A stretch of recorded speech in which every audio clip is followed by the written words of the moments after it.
NREFTയുടെ ഏറ്റവും വലിയ attraction tax free എന്നാണ്.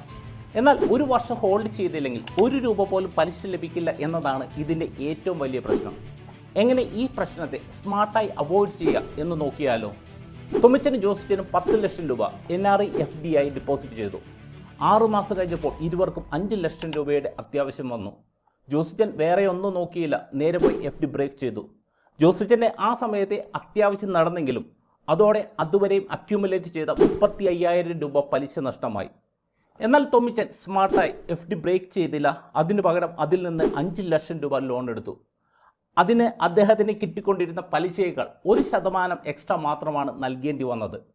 അതായത് ബാങ്ക് FDക്ക് 7% കിട്ടിയിരുന്നെങ്കിൽ ലോണിന് 8%. പൊതുവെ ബാങ്കിൽ നമ്മുടെ FDയുടെ 90% തുക വരെ ലോൺ എടുക്കുവാൻ സാധിക്കും.